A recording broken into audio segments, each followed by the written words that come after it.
Hello mga ka-GM, isang mapagpalang araw muli sa ating lahat. Ito, mayroon tayo isang Mitsubishi Bus Rosa na ginagawa rito. Minibus Rosa.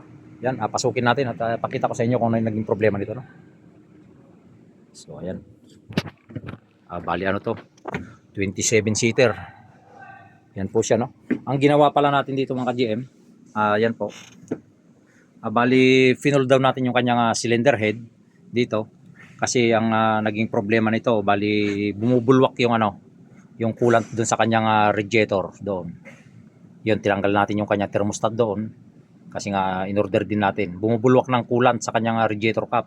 So ang nakita natin na naging problema, pagka ganun na bumubulwak ng coolant, sigurado yan, compression ang ano yan, ang dahilan. Nagkakaroon siya ng compression papunta sa kanyang water passage, papunta, kaya bumubuga dun sa kanyang coolant sa kanyang radiator, no? So dito, yan itong number 1 kasi 4 cylinder siya, no? Ito yung number 1 saka number 2. Makikita nyo diyan kulay itim siya mga ka-GM. Ibig sabihin dito lumalabas yung compression papunta rito ngayon sa water passage na rito sa kanyang water jacket. So bubuga ngayon dun talaga sa sa coolant. Kaya lalabas naman siya ngayon dun sa kanyang radiator cap.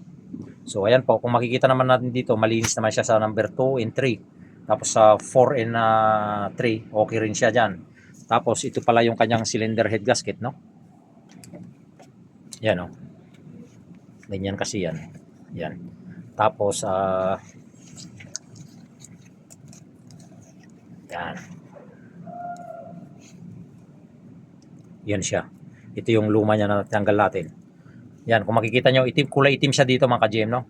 Sa pagitan ng 1 and 2. Kulay itim siya dyan. Kaya dyan lumalabas yung nag-i-skip dyan yung compression papunta dito sa kanyang coolant passage dito sa kanyang water jacket. So yan, kita nyo dyan, kulay itim siya. Tapos dito, medyo maitim din ang konti rito pero hindi gaano. Tapos dito, ganun din. So ayan po ang naging problema niyan, bali may bingkong yung kanyang yung kanyang cylinder head, kaya ang ginawa natin, pinadala natin sa machine shop. Pagbaklas natin, chinik natin, tapos pinadala natin sa machine shop mga ka-GM. Tapos chinik ko naman itong kanyang engine block, ay okay naman siya. Wala naman siyang rito. Wala naman siyang bingkong. Ang madalas na nabibingkong lang yung kanyang cylinder head mga ka-GM. Tapos ito nga, papalitan natin sigurado itong kanyang cylinder head gasket. Yun lang po yung naging dahilan niya. Hindi naman siya totally nag-overheat. Ang naging dahilan nga lang, bumubulwak ng coolant dun sa kanyang radiator cap, no? Yan. Kung makikita niyo, pinagbabaklas natin yan.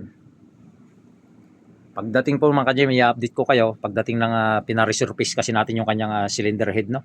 Pagdating nun, ay i-update ko kayo kung paano natin gagawin at saka paano natin ikakabit, no? Siyempre, bago natin kabit yan, lilinisan natin itong kanyang engine block at yung kanyang cylinder head. Lilinisan muna natin bago natin i-fix lahat. Yun po yung naging dahilan nito, no? Like and share lang po yung ating mga videos at maraming salamat po sa patuloy yung panonood at pagsuporta sa aking channel. Yan, maraming salamat.